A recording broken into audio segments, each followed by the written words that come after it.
day, all. Ira Epstein of Linn and Associates with your metals market update, and this is for Tuesday, and we're now sitting at March 12th, 2019, just after 3:45 p.m. Central Standard Time. You know, if you watch today Parliament, talking the House of Commons in the UK, you saw Ms. May get a serious defeat. Is her political career over? Very possibly. I mean, she doesn't get anything passed through the Parliament there. Her bigger problem, and the problem for the UK, is they just voted down the EU proposal. So that gives them two options. They can leave with a hard Brexit, or they can go back hat in hand and ask for an extension. The question the EU is going to ask them, what do you need an extension for? If you're not going to accept our proposals, why are we extending? The markets did not like that. Gold rallied $10 on this news. Silver came alive. Everything's popping to the upside in the metals. I'm surprised the dollar didn't get a better bid, but it did not. The British pound was down 80 points, and the euro managed to gain today. So this is not an unknown. I think the marketplace has been expecting that she would lose this vote. Now the question is, really, do we get another call for a referendum? Don't know. Does the market go for an extension? The one thing I don't think is going to happen is they're going to vote tomorrow, and it is tomorrow, for a hard Brexit. They'll vote, but I don't think that's what they're going to go looking for. In the weekly chart of gold, you've come down and you bounced a little bit finally off that low. The low close just recently was right here at 1299.20, and the market's back up from that $2. It's not a big rally, don't get me wrong. The daily charts are going to show more volatility than that, and you can see it. The daily charts are trying to climb this wall of worry. In the process, they've now created higher lows and higher highs. So until the market takes out 1290.60, I think the market is looking and saying to itself, okay, we've got something to bite down on. That's the way to look at it. There's risk in this market. Who knows what the Brexit's going to mean? Resistance above the market at 1312.20. If you took out 1290.60, you may put back into play the 100-day average of closes, the longer-term support, or the Bollinger Band, but that's under it now. So I get the impression in looking at this that this huge break in the market is getting a natural reaction back to the upside off of fear about Brexit. When I take a look at momentum, this is pretty important. If we come here, this is the first day right here on this day. I gave you the wrong one. Last Wednesday, that was the first day that both numbers in the slow stochastic were under 20. They were under 20 the next day and on Friday.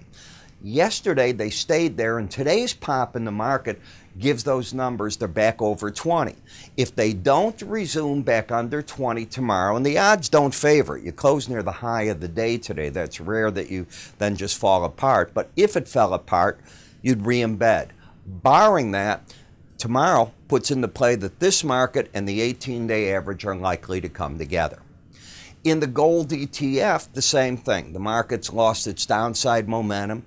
It too has higher lows, higher highs, putting into play the possibility. And, you know, I'm not going to tell you that gold's going to go there, but it's what I would expect in terms of momentum. The price and the 18-day average and both come together. GDX is acting better and has been acting better than the others. And it's probably because of Barrick and Newmont and all the talk that maybe there's going to be consolidation in the gold miners. But higher lows, higher highs, momentum up. So this market's in an uptrend. The risk is rather sizable back to 2147. You've hit 3 days in a row of touching that 18-day average of closes, what I call that line in the sand, and the market is trying to extend its gain. If it could get its footing, 2344 is a possibility.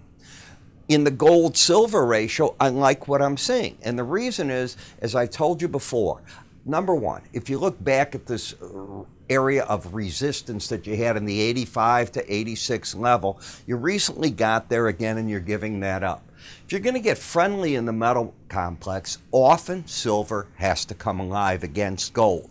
And the lower this number goes, it means you need less ounces of silver to get 1 ounce of gold. When we look at silver, today's action confirms higher lows, higher highs. Now, where the market fought a battle was the 100-day average of closes in green to the lower Bollinger Band. It too had the embedded reading, and it's now lost it with today's action.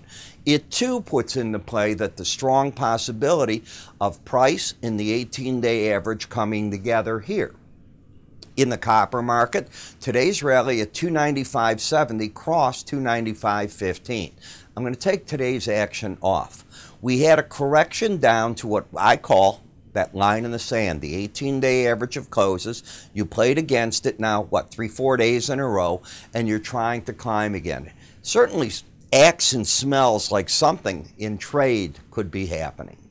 In the platinum market, after the big vertical price break, the market rallied up to the 18 and the 100-day average of closes. That's about all that I know to say about it. It rallied back there. You still have the lower low, the higher high. I find it so fascinating when the market stops against an 18-day average, and traders don't seem to get it, that that's a natural pause in this market.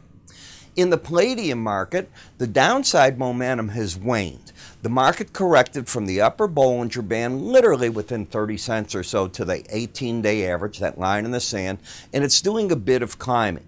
Now, it did not take out the previous high of 15.10, but even if it does, you're still left with a lower low and then a higher high.